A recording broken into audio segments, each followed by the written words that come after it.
2 நிமிஷம் தான். அதனால ஐயா 2 அட்ரஸ் சொல்லிட்டு அவ்வளோதான். இல்லை 2 நிமிஷத்துக்குள்ள நம்ம முடிச்சிடும். இன்னைக்கு நீங்கள்லாம் வந்து விண்ணப்பம் கொடுத்துருக்கீங்க. இது வந்து உங்களுக்கு நீங்கள்லாம் தன்னார்வலங்கிறது காட்டுறது. நீங்களாம் தன்னார்வமாக வந்து நாங்கள் கட்சி சார்ந்து அமைப்பு சார்ந்து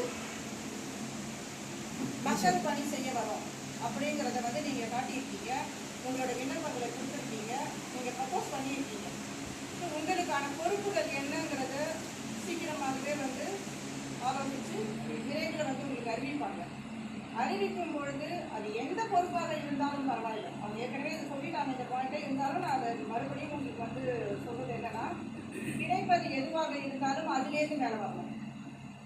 அப்போ அதுக்கு நம்ம என்ன செய்யணும்னா தன்னிச்சையாக வேலை செய்யணும். தன்னார்வலர்னாலே தானாக செய்யணும். இன்னொருத்தர் வரணும், இன்னொருத்தர் வந்து பண்ணணும், அதெல்லாம் கிடையாது.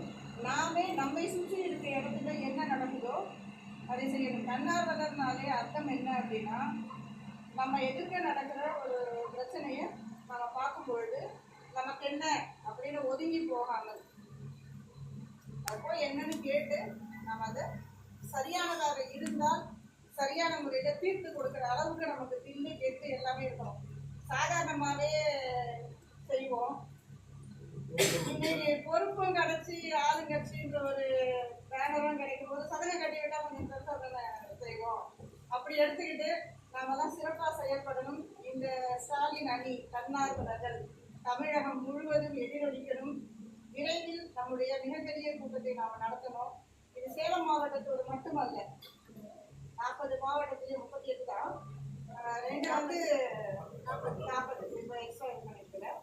ஸோ 40 மாவட்டத்திலிருந்தும் உங்களிலிருந்தே கூட மாவட்ட பொறுப்பாளர்கள் வந்து எழுதலாம். அது உங்ககிட்ட தான் இருக்குது. நீங்கள் உங்களுடைய செயல்பாடுகள் இருக்குது. ஏன்னா இங்கே யாரையும் வந்து எந்த அளவீடும் வைத்து எடுக்கலை. நீங்கள் எந்த அளவுக்கு செயல்படுறீங்களோ அந்த செயல்பாடை சார்ந்து தான் எடுக்க போகிறீங்க. ஸோ அதனால் ஒவ்வொருவரும் சிறப்பாக செயல்பட்டு இந்த கூட்டம் இந்த ஹால் ஃபுல்லாக இருக்கும். அடுத்த அதுக்கு நீங்கள் வழி செய்யணும். ஸோ எனக்கு கொடுத்த வாய்ப்புக்கு சரியான விஷயங்களை சொல்லியிருக்கேன்னு நினைக்கிறேன். எனக்கு கொடுத்த வாய்ப்புக்கு